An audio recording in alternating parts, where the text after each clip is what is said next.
Want to plan a road trip to Yellowstone? Come on, let's go.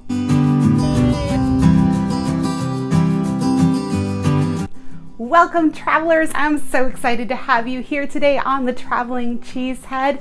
Today's video, I'm going to share my plans for a road trip to Yellowstone. If you're new here, welcome. My name is Michelle, the Traveling Cheesehead, and on this channel, we share travel planning tips, vlogs, reviews, and recommendations for destinations around the globe. So go ahead and take a moment and subscribe to my channel so you don't miss a thing. So like I said, we are going on a road trip to Yellowstone. Now this is a cross-country road trip.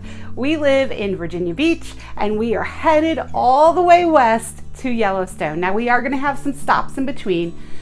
Why we decided to do this was because as a kid, I took a million road trips with my family and really gained a lot of really cool experiences along the way. I wanted to share those experiences with my husband.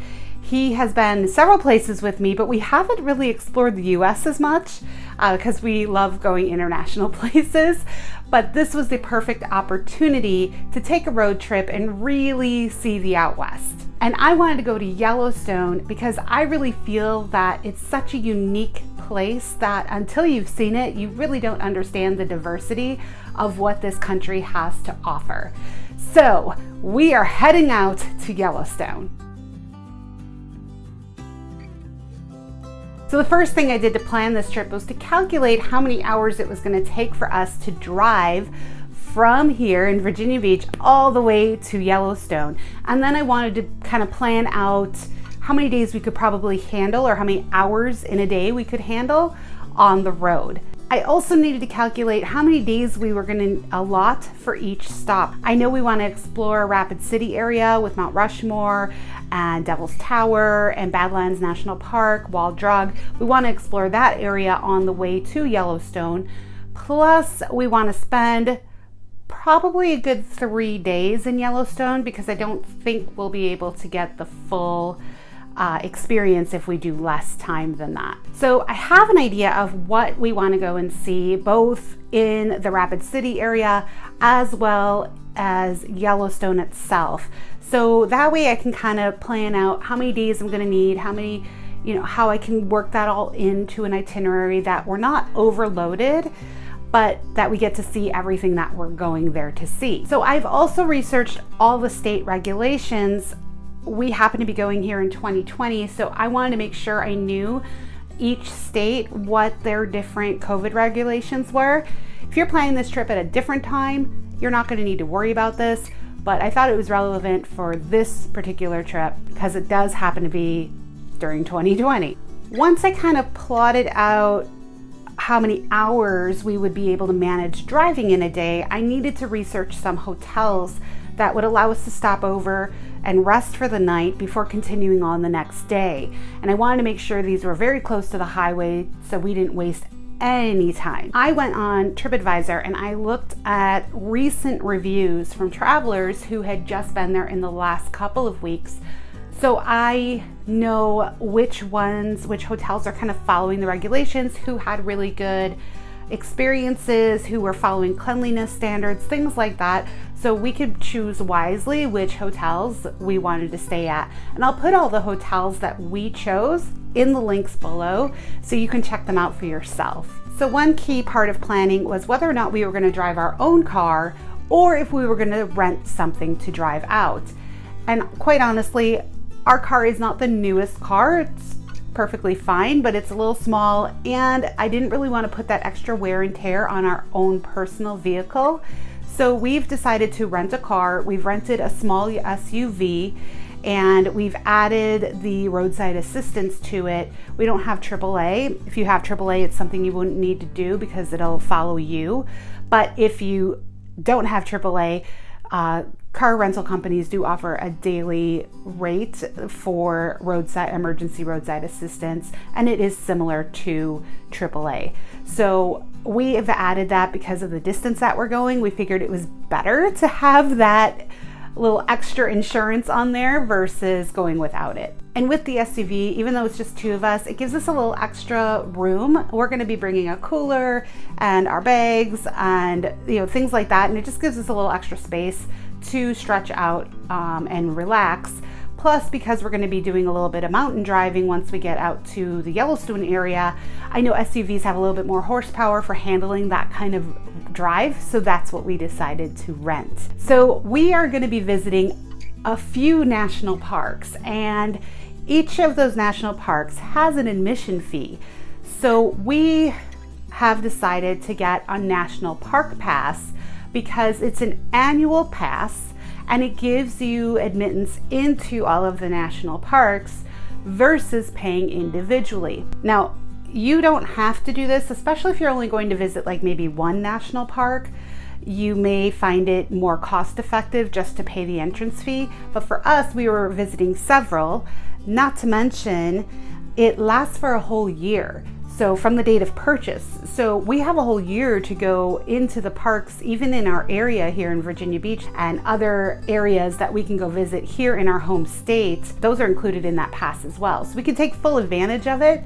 And it even in some of the parks gives you kind of like a fast pass entry lane to skip the long lines. So that makes it nice as well. So another thing that I discovered during my planning here is that each national park has its own app that you can use to plan out the different sites that you want to see within the park.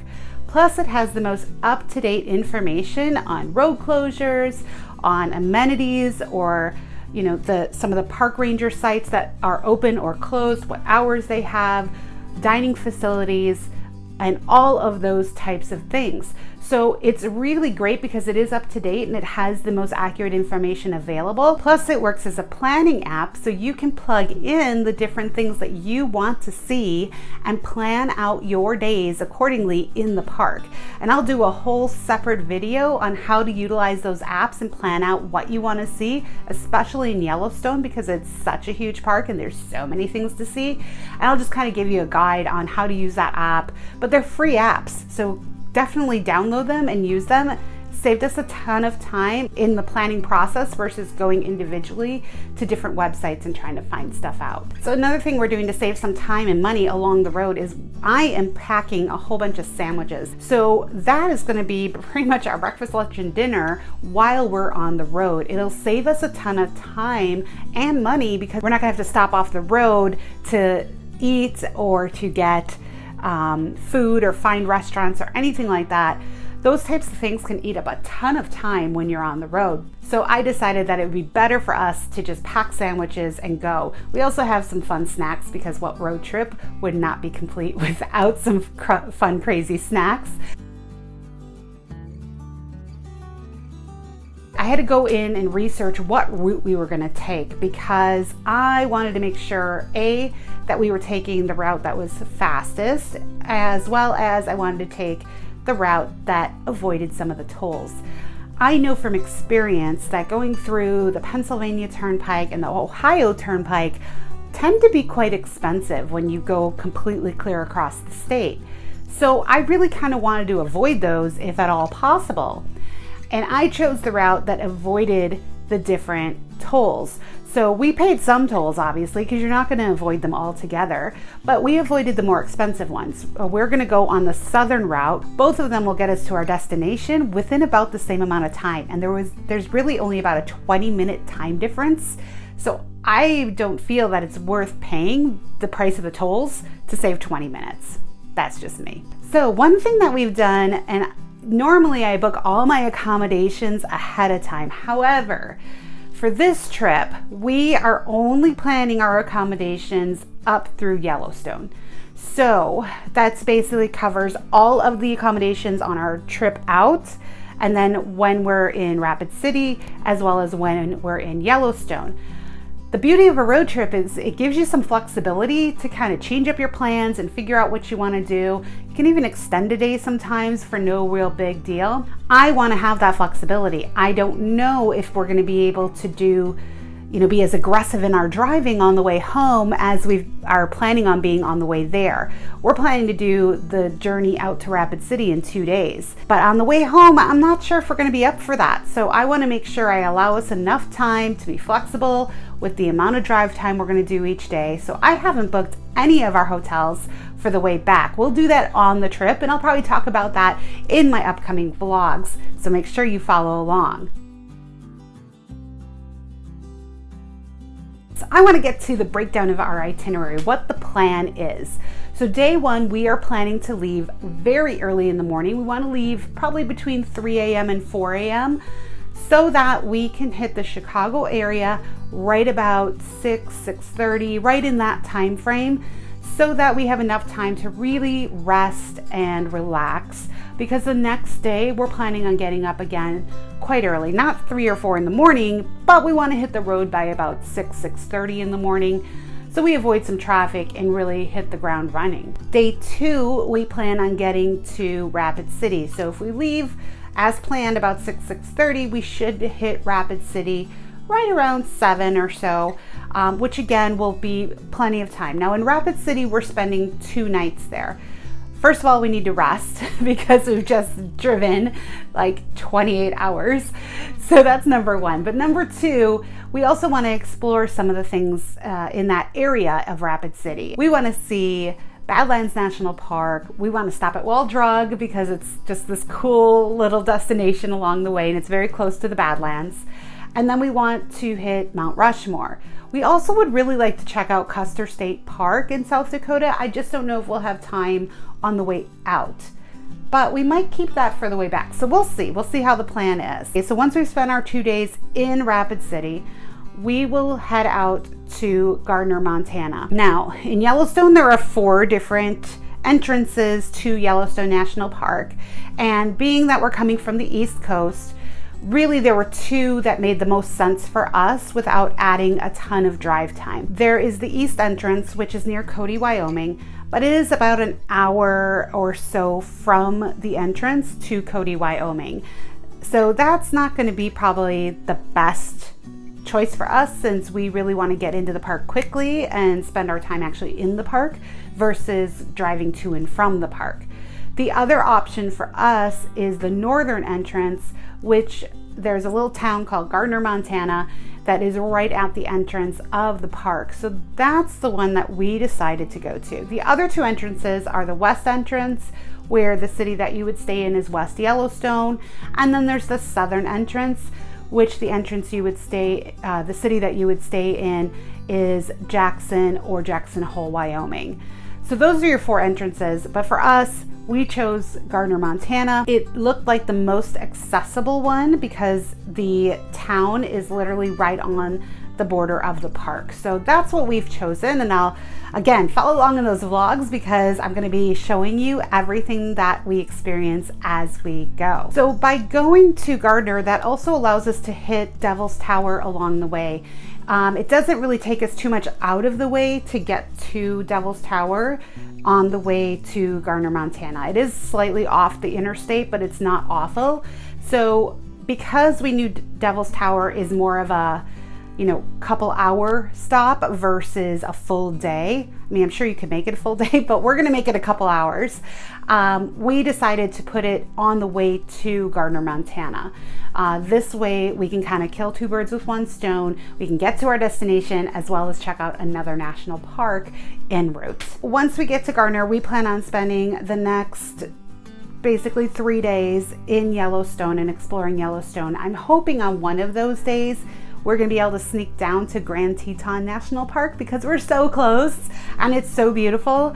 So if I can make that work into our days, we'll run down there really quick for a peek at the Tetons.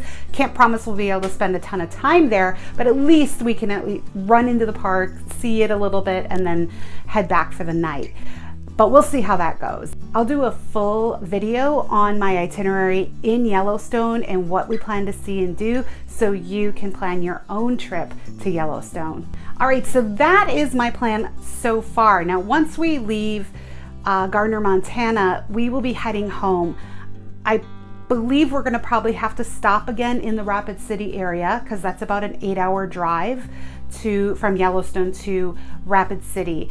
And then it's just going to determine whether or not we're going to push and do, you know, the 14-hour drive days on the way home, or if we're going to break that up. But I'll let you know on my travel vlog what our decisions were. I hope you found this video helpful. If you did, give it a thumbs up. I want to help you plan your own road trip to Yellowstone so you can experience everything this country has to offer. If you have any questions, put them in the comments below. I'd love to know what you did on your road trips, what questions you have about planning this road trip, and any help I can offer. Don't forget to subscribe and ring that notification bell, because like I've mentioned, I have a whole vlog series coming on this and you don't want to miss a thing. Thanks again for watching The Traveling Cheesehead. Until next time, travel safe.